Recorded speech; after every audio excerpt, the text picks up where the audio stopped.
नमस्कार, आप देख रहे हैं न्यूज नेशन। तो आज अयोध्या को कई सौगातें मिली हैं। एक तरफ जहां राम कथा पार्क में रामलीला का मंचन किया गया, साथ ही साथ सीएम योगी आदित्यनाथ ने एक बड़ा ऐलान किया कि अब फैजाबाद का नाम बदलकर अयोध्या रख दिया जाएगा और अयोध्या नगरी अयोध्या के नाम से ही जानी जाएगी। और इस बीच तस्वीरें भी हम लगातार आपको दिखा रहे हैं किस तरह 3 लाख दीपों से सरयू तट जो है वो रोशन हुआ है और Guinness book of world record में भी ये अब दर्ज हो गया है। 3 तस्वीरें आपके सामने हैं। बड़ी संख्या में लोग यहां पर पहुंचे और यहां सरयू तट को जगमग किया। इस दौरान लेजर शो का भी आयोजन किया गया। तो दुल्हन की तरह सजा हुआ नजर आया अयोध्या। तस्वीरें ये बताने के लिए काफी कि कैसे भव्य दिवाली यहां पर मनाई जा रही है। दिवाली त्रेता वाली कहना गलत नहीं होगा कि शायद त्रेता युग में जिस तरीके का नजारा रहा होगा, जिस तरीके की तस्वीरें रही होंगी, ठीक वैसी ही तस्वीरें आज नजर आ रही हैं अयोध्या में। और कोशिश यही की जा रही थी लगातार सरकार की तरफ से कि न सिर्फ देश बल्कि दुनिया भर की नजरें जो हैं वो अयोध्या पर टिकी रहें और आज वाकई ऐसा ही देखने को मिल रहा है।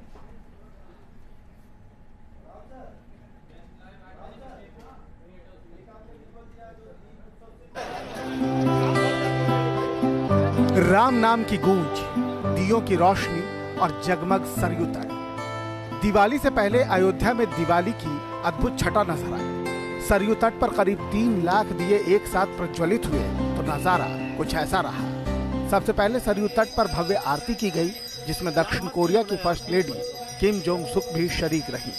मंत्रोच्चारण के बीच प्रभु श्री राम की आरती की गई। कमल की आकृति सरीखे सांचे में दियों को सरयू में प्रवाहित किया गया। भव्य दीपोत्सव के लिए राम की पैड़ी को सजाया गया था, जहां कोरिया की फर्स्ट लेडी किम जोंग सुक, केंद्रीय मंत्री वीके सिंह और यूपी के मुख्यमंत्री योगी आदित्यनाथ ने दीप प्रज्वलित किया।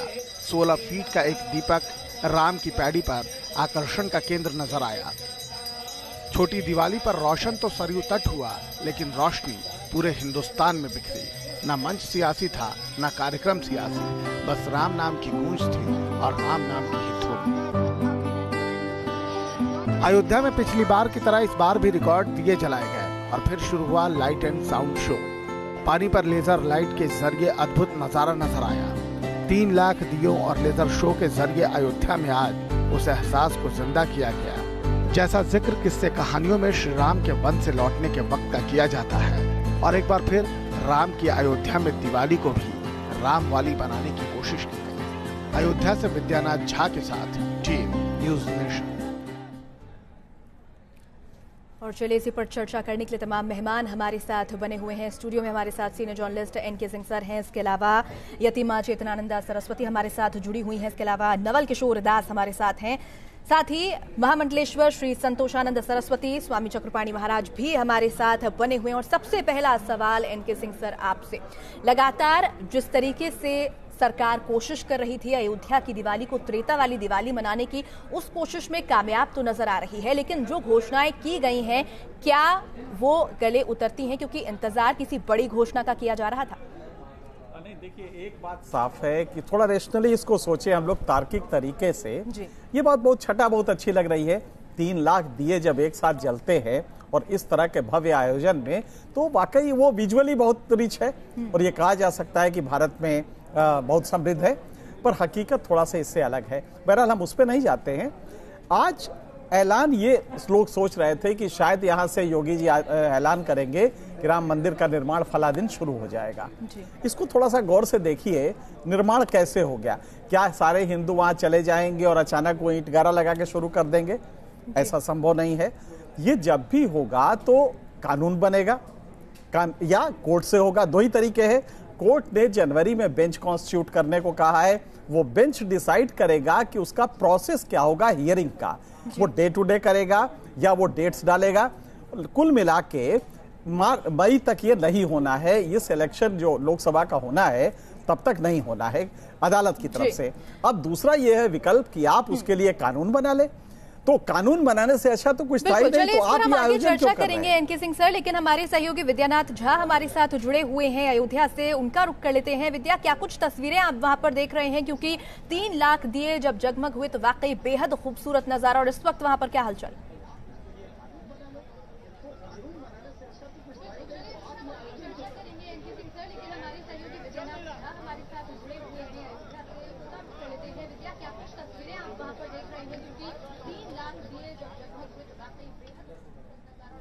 विद्या, आप हमें सुन पा रहे हैं? जी बिल्कुल, बेहद खूबसूरत नजारा और अंतर्राष्ट्रीय स्तर की एक बड़ी दिवाली अयोध्या में इस वक्त मनाई जा रही है। लेकिन जो उम्मीद की जा रही थी यहां पर योगी आदित्यनाथ से, क्योंकि योगी आदित्यनाथ ने कहा था कि वो आएंगे तो कुछ बड़ा ऐलान करेंगे, तमाम लोगों को यह लग रहा था कि वो राम मंदिर को लेकर कुछ बोलेंगे।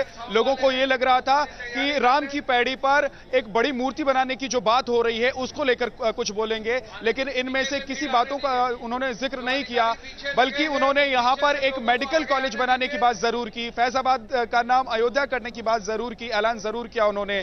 लेकिन जिस चीज को लेकर लोग तमाम इंतजार कर रहे थे वो इंतजार अभी बाकी रह गया, क्योंकि योगी आदित्यनाथ ने उसको लेकर कुछ नहीं बोला। ना ही तो राम कथा पार्क जहां पर इस वक्त हम लोग मौजूद हैं वहां पर कुछ बोला, और ना ही उन्होंने राम की पैड़ी जहां पर 3 लाख से ज्यादा दिए जलाए गए, जहां पर वर्ल्ड रिकॉर्ड बना, वहां पर कुछ बोला। लेकिन तस्वीर जो है यहां पर मनमोहक है और तस्वीरें मन मोह लेने वाली हैं। इस पार्क में अब से कुछ देर के बाद मैं आपको बताऊं अंशिका, तो एक बार फिर से कार्यक्रम शुरू हो जाएगा, क्योंकि 2 घंटे का बीच में ब्रेक रखा गया था। 6 से 8 का कार्यक्रम रखा गया था राम की पैड़ी पर, और वहां पर तमाम कार्यक्रम हो चुके हैं। अब वहां पर आतिशबाजी भी खत्म हो चुकी है। अब यहां पर रामलीला का मंचन किया जाएगा। अलग अलग देश से जो कलाकार आए हुए हैं वो यहां पर रामलीला का मंचन करेंगे। एक बार फिर से योगी आदित्यनाथ यहां पर पहुंचने वाले हैं इस रामलीला के मंचन को देखने के लिए। बड़ी संख्या में लोग यहां पर मौजूद हैं, जो लगातार इस कार्यक्रम में जो भी मंचन या फिर कहें कि आतिशबाजी के साथ साथ जो भी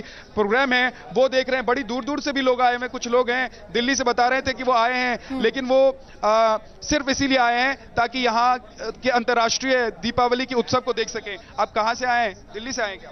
जी हाँ, दिल्ली से हूँ मैं, और यहाँ पर ये उत्सव देखने ही बड़े चाव से मैं आया था।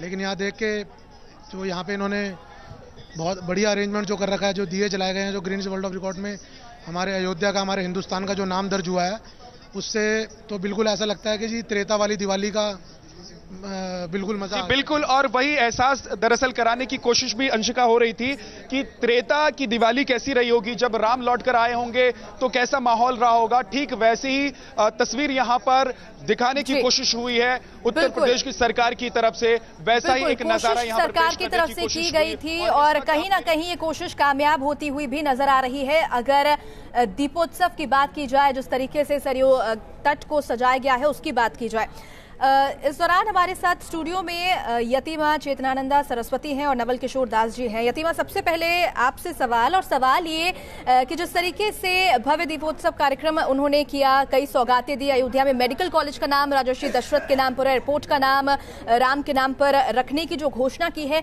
क्या संत समाज इससे खुश है? देखिए, स्वयं योगी जी एक संत हैं और हम सबके लिए वो आदरणीय है, और हमें बहुत गौरव महसूस होता है कि आज वो मुख्यमंत्री हैं उत्तर प्रदेश के। तो जिस भव्यता से ये कार्यक्रम आयोजित किया गया, तो ये तो आध्यात्मिक व्यक्ति के लिए, जिसका इतना उच्च स्तर हो आध्यात्मिकता का, तो स्वाभाविक था कि उनके मुख्यमंत्री बनने के बाद ये होना ही था। लेकिन खुश होने वाली बात इसमें कुछ ऐसी नहीं है। हाँ, आयोजन है, राम का नाम लिया जा रहा है, उससे सभी संतों को प्रसन्नता होगी। बिल्कुल। इसके साथ ही हमारे साथ स्वामी चक्रपाणी महाराज जी भी जुड़े हुए हैं। स्वामी चक्रपाणी महाराज, आपका क्या कुछ कहना है? क्या आप इस बात से इत्तेफाक रखते हैं?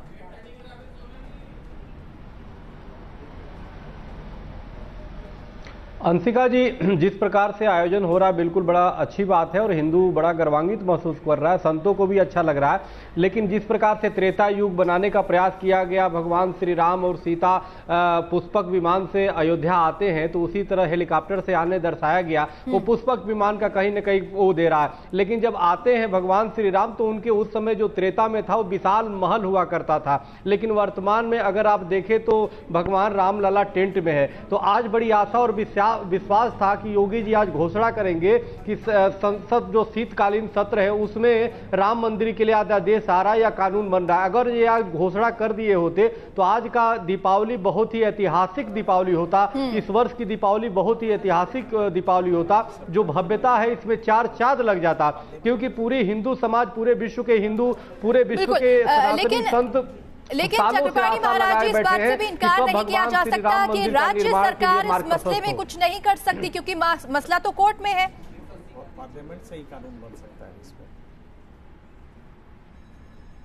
नहीं, बिल्कुल नहीं। राज्य नहीं, वो तो ठीक है, बिल्कुल आप सही कह रहे हैं, लेकिन ये आशा थी सभी हिंदुओं को, चूंकि ये संत हैं। अभी साध्वी जी ने जो बातें कही कि संत तो होता है, लेकिन ऐसा विश्वास था कि वो केंद्र सरकार से बात करके और ये घोषणा करते कि अयोध्या जी में भव्य श्री राम मंदिर के निर्माण के लिए आगे आने वाले समय में शीतकालीन सत्र में अध्यादेश या कानून आ रहा है, तो निश्चित रूप से एक संत के मुखार बिंदु से जब ये आवाज आती तो पूरे विश्व में गूंजता और ये लगता कि चूंकि राम जन्मभूमि के आंदोलन के लिए योगी जी भी शुरू चलिए इस पर हम चर्चा को आगे बढ़ाएंगे।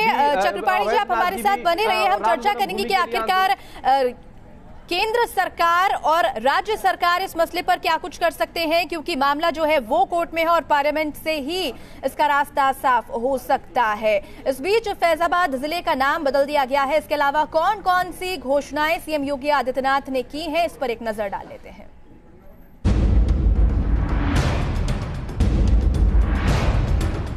क्या आज से इस जनपद का नाम भी अब अयोध्या के नाम से जनपद जाना जाएगा। ये राम राज्य की ही अवधारणा को साकार करना है मित्रों, यही राम राज्य है। नाम में क्या रखा है? आम जिंदगी से जुड़ा शेक्सपियर का यह जुमला काफी मशहूर रहा है, लेकिन हिंदुस्तान की सियासत में नाम की अहमियत बार बार साबित हो रही है। हिंदू पहचान, हिंदू नाम की सियासत के लिए एक बार फिर उत्तर प्रदेश चर्चा के केंद्र में है। मौका राम की नगरी अयोध्या में दीपोत्सव के भव्य आयोजन का था। उम्मीद के मुताबिक योगी आदित्यनाथ ने बड़ा ऐलान किया। ऐलान अतीत से जुड़ा था, उसका सरोकार अयोध्या की पहचान से था। और इससे अयोध्या की पहचान अयोध्या के रूप में ही रहे, कोरिया इस बात का गवाह है। दुनिया के तमाम देशों का प्रतिनिधिमंडल भी यहां पर आया है और इसलिए सबसे पहली बात मैं इस प्रतिनिधिमंडल का स्वागत करता हूं, आपको दीपावली की शुभकामनाएं देता हूं और मैं आप सबको इस बात के लिए कहना चाहता हूं कि आज से इस जनपद का नाम भी अब अयोध्या के नाम से जनपद जाना जाएगा। एक राजा को कैसा होना चाहिए, इसके लिए भगवान राम की मिसाल दी जाती है। शासन कैसा होना चाहिए, इसके लिए राम राज्य की बात कही जाती है। इस अहम मौके पर योगी आदित्यनाथ ने दावा किया कि बीजेपी के शासन में राम राज्य की अवधारणा हकीकत में तब्दील हो रही है। इस देश के अंदर 12 करोड़ से अधिक परिवारों को एक एक शौचालय उपलब्ध करवाना और यही नहीं 10 करोड़ परिवारों को यानी 50 करोड़ लोगों को आयुष्मान भारत के अंतर्गत 5 लाख की स्वास्थ्य की बीमा की कवर करना, ये राम राज्य की ही अवधारणा को साकार करना है मित्रों, यही राम राज्य है। जहां किसी प्रकार का कोई दुख और किसी प्रकार की कोई दरिद्रता न हो, आदि दैविक, आदि भौतिक और आध्यात्मिक किसी प्रकार के दुख के लिए कोई जगह न हो, वही तो राम राज्य है। और मर्यादा पुरुषोत्तम भगवान श्री राम की उस परंपरा को आगे बढ़ाने के लिए ही ये सारे कार्यक्रम पूरे देश के अंदर बिना भेदभाव के चल रहे हैं। राम मंदिर के निर्माण को लेकर सियासत सरगर्म है। संत से संघ तक सब अयोध्या में राम मंदिर के निर्माण की बात कर रहे हैं। राम मंदिर को लेकर योगी आदित्यनाथ के बयानों की भी खूब चर्चा हो रही है। दीपोत्सव में योगी आदित्यनाथ राम मंदिर पर भी बयान देंगे, इसकी उम्मीद थी। योगी ने सीधे सीधे राम मंदिर पर तो कुछ नहीं कहा, लेकिन इस ओर इशारा जरूर कर दिया। भावनाएं होनी चाहिए भगवान को प्राप्त करने के लिए, और भावनाएं आज हिलोरे मार रही है, न केवल अयोध्या में, उत्तर प्रदेश में, पूरे देश के अंदर हर व्यक्ति देख रहा है, जान रहा है अयोध्या क्या चाहता है। और अयोध्या के इस भावनाओं को इस साथ जुड़ने के लिए हम लोग आए हैं, आपको आश्वस्त करने के लिए आए हैं। अयोध्या के साथ कोई अन्याय नहीं कर सकता, दुनिया की कोई ताकत नहीं कर सकती है। पहले इलाहाबाद से प्रयागराज और उसके 21 दिन बाद फैजाबाद से अयोध्या। नाम बदलकर एक बार फिर योगी आदित्यनाथ ने अपने हिंदुत्व की छवि को निखारने की कोशिश की है। नाम बदलकर और दीपोत्सव के भव्य आयोजन के जरिए योगी आदित्यनाथ ने साफ कर दिया है, अयोध्या के मुद्दे उनके एजेंडे में सबसे ऊपर है। Team news nation. चलिए चर्चा को आगे बढ़ाते हैं। हमारे साथ नवल किशोर दास जी जुड़े हुए हैं। नवल किशोर जी, सीएम ने साफ तौर पर यहाँ पर कहा है कि अयोध्या का कोई बात भी बांका नहीं कर सकता और अयोध्या की जनता विकास चाहती है और सरकार की लगातार कोशिश है कि अयोध्या का विकास करे। आप इसे किस तरीके से देखते हैं? एक तो मैं आपके माध्यम से पुनः सभी बंधुओं को दीपावली की शुभकामना देना चाहता हूँ और एक बात मैं कहना चाहता हूँ, मुझे लगता है स्वतंत्र भारत में प्रथम बार ऐसा दृश्य दिखाई दिया है कि कोई मुख्यमंत्री अयोध्या में जाकर के, पिछली बार गए थे योगी जी और इस बार फिर गए, अयोध्या में जाकर के भव्य दीपावली का आयोजन, ये निस्संदेह रूप से हिंदुत्व का प्रकटीकरण ही तो है, सनातन का प्रकटीकरण ही तो है। हाँ, ये सत्य है, मैं सहमत हूँ कि अपेक्षाएं हमारी हैं, अपेक्षा थी कि शायद कोई घोषणा होगी, परंतु जैसा कि हमारे सिंह साहब ने भी कहा, बाकी लोगों ने कहा कि कोर्ट की कुछ स्थितियां हैं, इसलिए स्पष्ट घोषणा नहीं की जा सकती, कोई संवैधानिक पद पर हैं। परंतु हम ये जरूर कह सकते हैं कि योगी जी और मोदी जी से अभी संत समाज को और बाकी सभी बंधुओं को एक आशा और विश्वास तो है कि ये रहते रहते कोई अध्यादेश, विश्वास है कि अयोध्या में राम मंदिर, नहीं अध्यादेश, देखिए सब संतों ने कहा कि कानून बनाएं, अध्यादेश लाएं और राम भगवान राम का मंदिर है उसका मार्ग प्रस्तुत करें, मंदिर निर्माण शुरू हो जाए, ऐसा अभी भी हमें विश्वास है करेंगे और इसलिए उसी क्रम में काम है। इसलिए मैं बधाई देना चाहता हूँ देश के मुख्यमंत्री जी को कि राम मंदिर का निर्माण होगा। लेकिन इस बीच शंकराचार्य नरेंद्रानंद सरस्वती जी भी हमारे साथ जुड़े हुए हैं। नरेंद्रानंद जी, वाकई ये विश्वास तमाम संत समाज को है, तमाम संतों को है कि यहाँ पर राम मंदिर का निर्माण किया जाएगा, लेकिन यहाँ पर मेडिकल कॉलेज की सौगात भी अयोध्या वासियों को दी गई है जिससे तमाम मरीजों को फायदा होगा और बेमौत जो बच्चे मारे जा रहे हैं उनको भी फायदा होगा, तो कहीं ना कहीं से एक अच्छे कदम के तौर पर देखा जाना जरूरी है।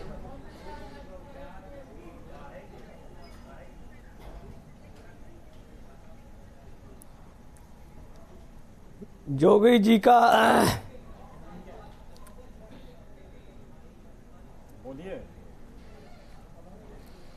जी कदम स्वागत योग्य है।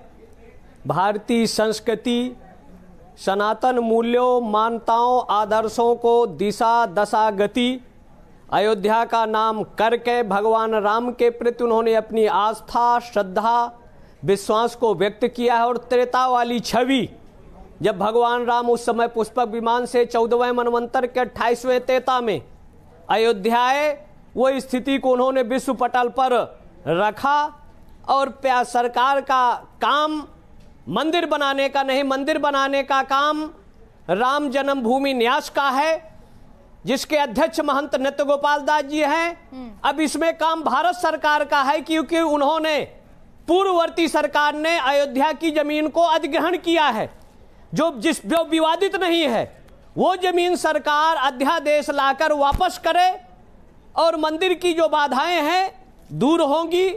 वो दिन दूर नहीं है, योगी पर हम लोगों को विश्वास है कि कार्य अवश्य होगा।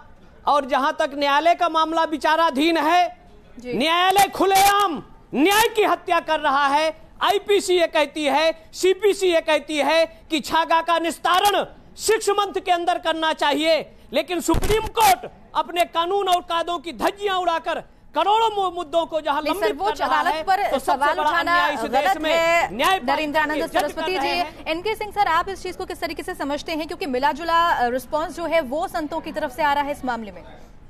नहीं, देखिए, आराध्य देव हिंदुओं के सबसे बड़े राम हैं, राम की वो जन्मस्थली है, वहां पे एक भव्य मंदिर बने, इससे किसको एतराज हो सकता है। लेकिन ये भी अगर किया जाए कि अयोध्या को दुनिया के नक्शे पे गरीबी से हटा के एक बहुत शिक्षा वाला जिला बताया जाए, उसको अयोध्या रखे, फैजाबाद रखे, आप जो चाहे रख दे, रामनगर उसको रख दे, लेकिन क्या अशिक्षा, आप ताज्जुब करेंगे कि अयोध्या में नेशनल एवरेज से लिटरेसी रेट कम है। आज पहली बार योगी जी को मैं धन्यवाद दूंगा कि उन्होंने एक मेडिकल कॉलेज खोला है, कम से कम आसपास के 3 करोड़ लोगों को, 12 जिलों के लोगों को, जो कि कम से कम 150 किलोमीटर दूर या तो लखनऊ आते थे या गोरखपुर जाते थे, उनका इलाज मेडिकल कॉलेज की वजह से हो गया। धन्यवाद तो योगी जी को इस बात के लिए देना चाहिए, न कि 3 से 3 लाख दिए जला इसके लिए देना चाहिए। अगर अयोध्या को आप विकास के पैमाने पे ऊपर लाए, इससे बढ़िया क्या होगा। साथ ही साथ अयोध्या वासियों को कई मायनों में खास इस बार की दिवाली अयोध्या वासियों के लिए रही है। माफ कीजिएगा, समय की हमारे पास कमी थी। इसी के साथ इस खास पेशकश में इतना ही। आप सभी मेहमानों का बहुत बहुत शुक्रिया हमारे साथ जुड़ने के लिए।